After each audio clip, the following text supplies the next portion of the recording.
Глава 13. Зураб. 1967. Канта был прекрасным рассказчиком. Он еще долго рассказывал о Дарговых и Гацуевых, но была одна история, которую он не рассказал Руслану. Не потому, что хотел скрыть, а просто потому, что не знал ее. Главным героем этой истории, как мы уже поняли из названия главы, был Зураб. Мы не знаем, какую фамилию он носил. Да, это и не важно. Важно то, что когда Зурабу было всего 8 лет, он увидел своего отца мертвым. Увы, не во сне, а в реальности. На мгновение разошлись спины впереди стоящих людей, будто бы толпа разом сделала глубокий вздох, всколыхнулось белое покрывало, и в следующую секунду все заслонили медики. Захлопнулись двери скорой помощи. Двери с широким красным крестом уезжали вдаль, подскакивая на ухабах, а Зураб стоял на дороге и смотрел вслед. И то мгновение даже не столько сам вид отца, сколько суть происходящего, его чудовищная идея не выходила у него из головы. Отец никогда не был строг к Зурабу, но он никогда не обнимал сына. Он говорил: «Ложись спать», или «Сходи за хлебом», или «Слушай мать». Всегда спокойно. Не как приказа, а просто как нейтральный набор слов. И было понятно, что он знает, все сказанное будет выполнено. Не надо уговаривать, не надо повторять 2 раза, не надо повышать голос. Даже проверять не надо. Он отец, он старший в семье, а значит, Зураб сделает все, что ему сказали. И Зураб всегда делал. Просто потому, что так положено, потому что это было естественно, это были обычные для чеченцев отношения отца с сыном. Отец всегда оставался загадкой, которую не требуется разгадывать так же, как не требуется понимать, почему день сменяет ночь или почему Всевышний един. А потом его убили. Зураб стоял и не мог понять, что произошло. Представьте, как если бы вы проснулись и вдруг поняли, что солнце больше не всходит. Неизвестно почему, просто его больше нет. Вчера было, а сегодня нет. И завтра не будет. И никогда больше не будет. Это никак не укладывалось в сознание Зураба. Он понимал, что произошло что-то непоправимое, ужасное, что-то, что наложит свою черную страшную пятерню на всю его дальнейшую жизнь. Но все оказалось значительно хуже. Мальчику объяснили, что смерть его отца не была случайной. Это была расплата за то, что он совершил невероятно жестокий поступок, убив 2 – мужчину и его сына-подростка. И тогда Зураба пронзило, будто в позвоночник сверху донизу воткнули холодный железный стержень, потому что он наконец понял, что это значит. Мне будет легко вам это объяснить, если вы из чеченцев. Если же нет, слушайте эту часть очень внимательно. Род Зураба был крошечным: отец, мать, он сам и младший брат, да еще какие-то дальние родственники, живущие далеко за пределами республики. Брат был маленьким, болезненным, тихим и грустным. Все понимали, что малыш долго не протянет, может еще неделю, максимум месяц. И если он умрет, Зураб останется единственным мужчиной в роду. Вы ведь уже понимаете, к чему я клоню, нет? А все понимали, и даже маленький Зураб понял. После убийств, совершенных его отцом, на него перешла кровная месть. То есть он должен будет заплатить своей кровью за убийство, совершенное отцом. Но для этого он должен быть не последним мужчиной в роду. Убивать последнего нельзя. И теперь получалось, что если младенец выживет, то через 7 лет, когда Зурабу исполнится 15, его должны будут убить. Кровниками выступали Дарговы. Во все времена сильный и многочисленный род, в котором не было недостатка в смелых и сильных мужчинах. Если Зураба убьет не первый, так 2 или 3 или 10. А пока он был 8-летний ребенок, которого прикрывал собой умирающий младший брат. У Зураба не было защитников, в его роду больше не было взрослых мужчин. У него оставался выбор – принять справедливую смерть с честью или с бесчестием. Но Всевышний был щедр, он дал Зурабу 7 лет на то, чтобы ответить на этот вопрос. Зураб не раз смотрел на своего брата и думал: хочу ли я, чтобы ты умер и спас меня? Ты мой главный смертельный враг. Или им был мой отец? Кто из вас виноват в моих бедах? Младенец в ответ смотрел на старшего брата грустным, глубоким взглядом и тянул к нему руки.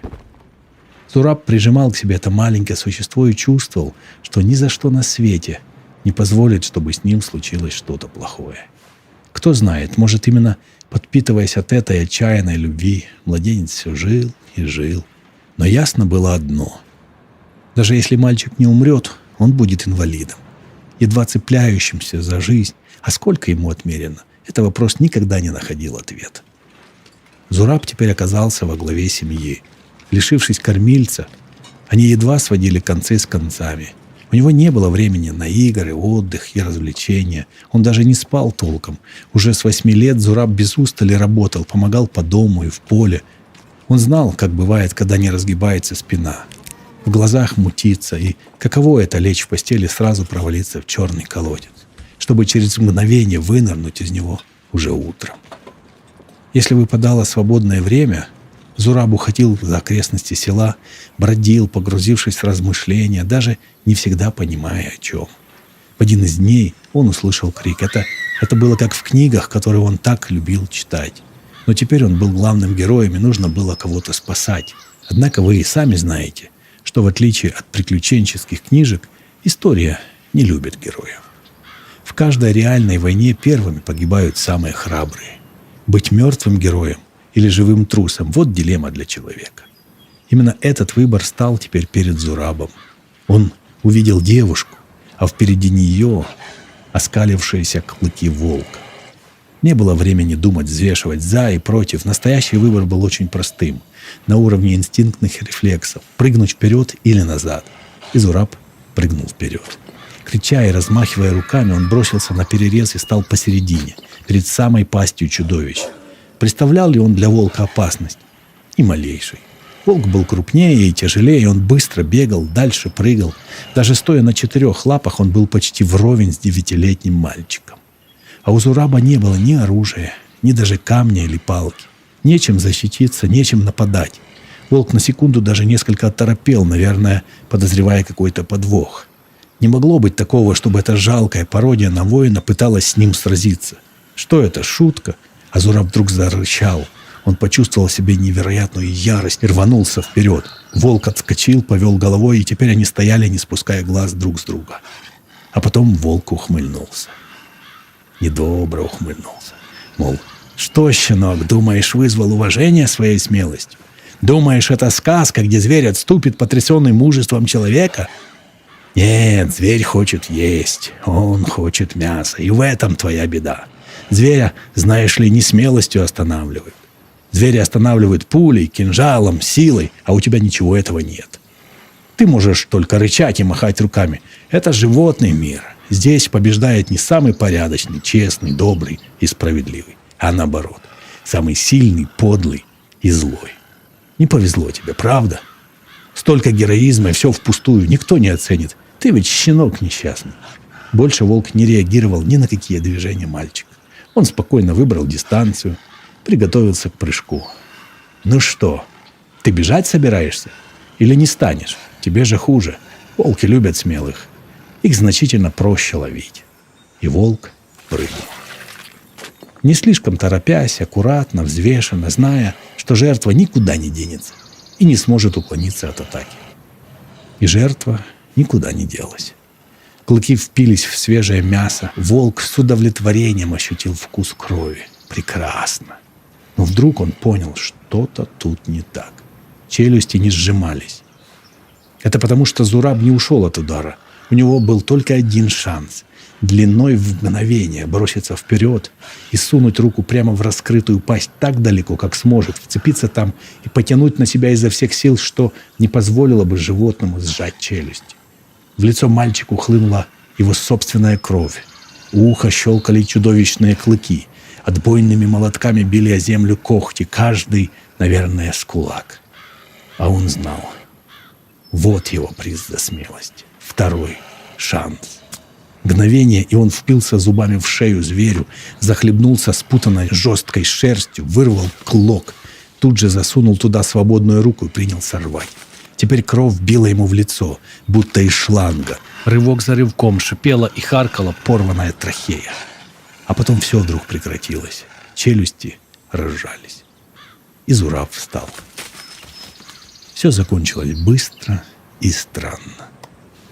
Он оглушенно отряхивался, только сейчас вспомнив про девушку рядом. И сначала ему захотелось сказать что-то глупое, героическое, как в историях. Например, что она будет его женой, когда он вырастет, или что он теперь будет всех защищать. Но в этот момент из-под пласта всех этих глупых мальчишеских мыслей вдруг выплыла одна, единственная, отчетливая и важная. Зураб понял, что герои в реальности могут существовать, и что он может быть одним из них. Почему нет?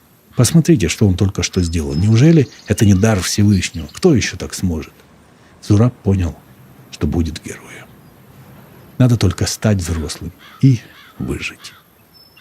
«Я в этом мире не для того, чтобы меня зарезали, как барана на бойне», — подумал Зураб. «В моей жизни есть какой-то другой, высший смысл. И никому его у меня не отобрать. Я хочу жить, и я буду жить. Выживу. И вы все, со всей этой своей справедливостью кровной мести, со всеми своими законами, будь вас хоть 1000, хоть 100 000, хоть миллиард миллионов, вы мне не помешаете». Наши детские мысли редко оказываются правдой. Обычно правда в них скрыта достаточно надежно, чтобы мы могли понять ее только с возрастом, когда придет и ее время, и наше. Но в одном Зураб оказался поразительно прав. У него действительно был дар. Это на самом деле случается не так редко, как кажется. Почти каждый из нас наделен потенциалом, и хотя не у каждого этот дар проявляется в детском возрасте, и так ярко, как у Зураба, любой способен развивать свой потенциал упорным трудом. Зураб победил в бою с волком не потому, что он был смелее, не потому, что на его стороне была справедливость. Зураб победил, потому что в нужный момент нашел единственное слабое место своего противника, вцепился в него и не отпускал до последнего. Почти любая битва, будь то с человеком или с армией, или с любой бытовой проблемой, в конечном итоге сводится именно к этой нехитрой тактике – найти слабое место, вцепиться в него точно в необходимый момент и держать до последнего. Была бы моя воля, этот девиз выбивали бы в камне и в золоте, на скалах и небоскребах. Уж слишком часто, оказавшись в ситуации, когда надо идти вперед, люди принимаются сомневаться и дергаться, срываются на эмоции, у многих сдают нервы. А следует просто вцепиться и держать, как змея. Лучшие черты характера могут обеспечить вечную жизнь в загробном мире, а когда дело доходит до битвы за нашу бренную и недолгую физическую оболочку, побеждает тот, кто играет по правилам животного мира. Мира существ, для которых никто не придумал рая и ада. Мира, где справедливость в том, что сильный пожирает слабого, где почти не заботятся о детях и совсем не заботятся о стариках. Мира, где жизнь не протекает в спокойном забвении. Она заканчивается, если ты один раз оступился, потому что второго шанса уже нет. Зураб очнулся глубокой ночью. Он потерял слишком много крови. Мальчик лежал на кровати, чувствуя запах незнакомого дома, и пытался понять, сколько прошло времени. «Ты меня узнаешь?» — спросил кто-то рядом. Зураб прислушался. Говорил взрослый мужчина. «Нет». «Меня зовут Асланом Дарговым». Зураб не знал, что ответить. Аслан был одним из старших Дарговых в селе. «Сегодня ты спас от смерти мою дочь», — продолжал Аслан. «Я у тебя в долгу». Он сделал паузу, давая Зурабу время обдумать услышанное. «Не в моей власти простить твоего отца, но я клянусь, что с сегодняшнего дня и до смерти ни ты, ни твоя семья не будете ни в чем нуждаться. Ради Аллаха, включите свет», — попросил Зураб. Аслан не ответил. «Почему так темно?» — спросил Зураб, вдруг ощутив, как его охватывает волна нестерпимого страха. «Почему вы не включаете свет?» И только тогда он почувствовал, как лучи солнца мягко греют кожу, а ветер шелестит его волосы. Он услышал, как смеются идущие в школу дети, кто-то гремит ведрами, поют птицы. Зураб услышал звуки дня. «Почему вы не включаете свет?» «Снова?» — спросил он, чувствуя, каким беспомощным и детским становится его голос, как он тонет в лавине звуков и чувств. Аслан молчал, а Зураб все тянулся куда-то, беззвучно крича одними губами. «Включите свет! Кто-нибудь! Кто-нибудь!» В приключенческих историях мы привыкли к тому, что самый отважный герой всегда получает награду за свои героические поступки. Но в жизни Обычно все бывает наоборот. Главная проблема героизма в том, что чаще всего за него нужно расплачиваться самому герою. Тот, кто игнорирует угрозы злодеев, чаще всего сталкивается с ними. Тот, кто больше всех печется об окружающих, первым расплачивается за их проблемы. Тот, кто сильнее всех тянет лямку, первым и надрывается. Именно в этом и есть главное качество настоящего героя. Он идет навстречу опасности не для того, чтобы получить награду, а потому что иначе просто не может. Он готов заплатить за это, и он платит. Был ли готов Зураб лишиться зрения в бою с волком? Скажу вам как есть. Если бы он даже знал заранее, чем обернется это столкновение, он все равно бросился бы вперед, а не назад. Прошло 5 лет. Приближалось 15-летие Зураба. Ближе к вечеру Аслан отправился в поиски будущего именинника. За прошедшие годы они успели крепко подружиться. Аслан уважал тихую целеустремленность этого мальчика. Ему казалось, что Зураб живет в каком-то своем мире, куда не был допущен ни один человек. Он и правда жил в таком мире. В мире звуков, ощущений. Мире, где неостановимо и громогласно тикали часы смерти. В конечном итоге каждый из нас живет в таком же. Каждому отмерен свой час. Но в отличие от Зураба, каждый из нас надеется, что он успеет сделать все дела, реализуется через семью или работу, обеспечит детей. Для Зураба такой надежды не было. Был только один долг, который ему предстояло вернуть. Но именно этот долг он возвращать не собирался. Аслан нашел Зураба вдалеке от села. Сложно было представить, как он вообще научился забредать так далеко. Аслан легко представлял, как мальчик день за днем или, возможно, ночь за ночью исследует на ощупь по кругу и продвигается все дальше и дальше, расширяя свою зону влияния то на метр, то на 5. Любой другой человек, стремящийся проводить столько времени вдали от всех, казался бы подозрительным, но в чем можно было заподозрить слепого мальчика? Аслан застал Зураба за подтягиванием. Он успел увидеть только последний десяток перед тем, как подросток спрыгнул на землю, заслышав шаги. Впрочем, по его мускулистым рукам было понятно, что он мог выполнить гораздо больше подтягиваний за один заход. «Зачем это ему?» – подумал Аслан. «С завтрашнего дня ты будешь взрослым», – сказал он и потрепал Зураба по голове. «Завтра?» – сказал Зураб. И Аслан прикусил язык. «Не будет никакого завтра», – подумал Зураб. Они замолчали. Аслан протянул бутылку с водой. «Я попробую уговорить брата», — сказал он. «Не верю, что мы решимся убить тебя». Он замешкался на последнем слове, чуть не сказав слепого. «Неужели вы так меня ненавидите?» — спросил Зураб. «Никто тебя не ненавидит. Ты хороший парень. Но простить твоего отца нельзя. То, что он сделал, невозможно оставить без ответа». Аслан с трудом подбирал слова. «Разве я угрожаю кому-нибудь из вас?» Бутылка в его руке дрожала. Аслан запнулся.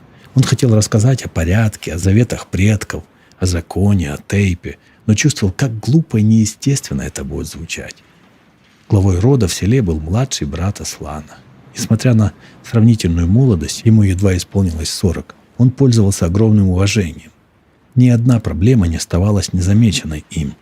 Он всегда находил решения, действовал быстро и решительно. Еще до депортации его отец был главным в роду. И он передал сыну не только мудрость, но и определил его старшим после себя. «Брат, послушай», — сходу начал Аслан. Он долго обдумывал по пути в село то, что скажет. «Нельзя убивать слепого ребенка. Мы что, мясники какие-то?» «Мы нет, а вот отец его да». Он не моргнул глазом, расправился с ребенком, который ничего не сделал. Что сын, что отец — одна кровь. «Они совсем разные люди», — Аслан покачал головой. «Я это вижу. А ты на него не смотри. Ты смотри на нас. Посмотри, что с нами сделали столетия вражды с Гацуевыми. Ни депортация, ни Кавказская война, ничто не повлияло на наш род так сильно, как кровная месть. А почему она возникла? Откуда, по-твоему? Потому что наши предки метались. Они никак не могли решить, убивать или нет. Что было бы, если бы Лом-Али сказал: «Мы должны завершить начатое раз и навсегда». Не для нас, так для наших потомков. Умерло бы 6 Гацуевых, и все. Вместо этого мы поколениями рубили друг друга почем зря. Ты хочешь, чтобы это повторилось? Я сейчас их прощу. И что дальше? Пройдет поколение, 2, 3, снова появится очередной Адам, и все начнется заново. Ты хочешь, чтобы все это повторилось? Кто для тебя важнее, мы или они? Для меня важнее всего справедливость, сказал Аслан. Но возражать брату он не стал. Слово главы рода было законом, да и спорить с его аргументами Аслан не мог. Возможно, он и вправду ошибался. Но он сделал еще одну попытку и созвонился с дальними родственниками Зураба. Эти люди жили за пределами республики, и Аслан никого раньше их не видел. Вежливо представившись, он спросил, знают ли они, что происходит, в надежде, что они вступятся за родного для них ребенка. На той стороне провода послышалось явное замешательство. Это было необычно, чтобы кровник пытался вступиться за врага перед его родственниками. Наконец там ответили, что да, они знают. Попрощавшись, невидимый собеседник повесил трубку. Аслан вздохнул. Так Зураб остался один. Он не мог получить защиту у своей семьи, а в чужой его ждала только смерть. Бежать было некуда. Но ночью Зураб все равно сбежал. От него не ожидали такого поступка, да и далеко ли мог сбежать слепой. Узнали об этом только к утру. И сразу же кинулись в погоню, кто на конях, кто на машинах. До этого Аслан еще сомневался, сможет ли выполнить свой долг, но теперь на все это не было времени. Началась суматоха, все суетились, и надо было тоже бежать, искать, звонить. Утро выдалось паршивым, всю ночь лил дождь, стоял густой туман, дороги размыло. Зураба нашли далеко от села. Он угнал машину и каким-то чудом смог уехать километров на 20. Однако, видимо, такого ливня он не ожидал, так что автомобиль застрял в грязи, и в одиночку его вытащить было невозможно. Еще почти 30 километров Зураб прошел пешком, но размытая дорога предательски хорошо сохраняла следы. Так его и нашли. Подросток, точнее теперь уже мужчина, стоял спиной к преследователям и не двигался. Остальные тоже замерли, ждали Аслана. Наконец он появился. В этот момент дождь разом прекратился, будто бы природа раскрыла занавес, и теперь небеса могли свободно наблюдать за трагедией. Аслан медлил. Ему не мешали. Он смотрел на сереющую в тумане спину Зураба и вспоминал то давнее убийство, совершенное его отцом. Вы ведь уже заметили, что я избегаю говорить о том, что тогда случилось. Если честно, я просто не хочу об этом рассказывать. Я не знаю, передалось ли вам это ощущение, но я не испытываю удовольствия от описания смертей. Как раз наоборот, меня тошнит от них. Мне хотелось бы писать больше любовных историй. Я хотел бы писать о том, что Лорс с Азаматом были друзьями, как они то ссорились, то мирились, и вместо того я пишу, вы сами знаете о чем. Но это и понятно, вы же читаете книгу под названием «Кровная месть». Чему же еще тут быть, как не убийством, следующим одно за другим? Но иногда я не могу пересилить усталость и отвращение. Отец Зураба сделал ужасную вещь, совершив убийство. Я не открою никаких деталей. Хватит с меня. Пропускаю этот эпизод. Давайте лучше вернемся к Аслану. Вы ведь уже понимаете, о чем мне сейчас предстоит рассказать. Ну да, об убийстве, несправедливости, как всегда. Аслан наконец-то решился. Он подошел к Зурабу, взял его за плечо и развернул к себе. «Ты спас мою дочь. И за эти 5 лет, которые она со мной, я готов отдать свою жизнь 5 раз». Он вложил в одну руку Зураба пистолет, а в другую патроны. «Так будет честно». Аслан отошел. Остальные дарговы стояли полукругом, чуть посторонившись, чтобы их не задело шальными пулями. «Давай», — сказал Аслан четко, чтобы Зураб мог ориентироваться на его голос. Зураб какое-то время стоял как вкопанный, и казалось, что он сейчас развернется и побежит. Но он не побежал. Только неслышно прошептал что-то медленно и неумело. Патрон за патроном принялся заряжать оружие. Его руки опять дрожали, как в тот раз с бутылкой. Патроны выпали. Зураб нагнулся, судорожно ощупывая землю. Аслан поморщился. «Я здесь», — сказал Аслан, когда Зураб выпрямился. 5 его выстрелов, потом я стреляю. Быстро и точно, — подумал Аслан. Ты не будешь ждать смерти, не будешь бояться, не будешь мучиться. Зураб медлил. Я просто сосчитаю. 1, 2, 3, 4 и 5. 1, 2, 3, 4. Но Зураб вдруг вскинул руку, и мир лопнул, будто разбили лампочку. Приступ невероятной боли рывком поднял Аслана на ноги. Ноги почти не слушались его, и из груди бил безудержный поток крови. Несколько секунд Аслан просто стоял, пытаясь понять, где он и что случилось.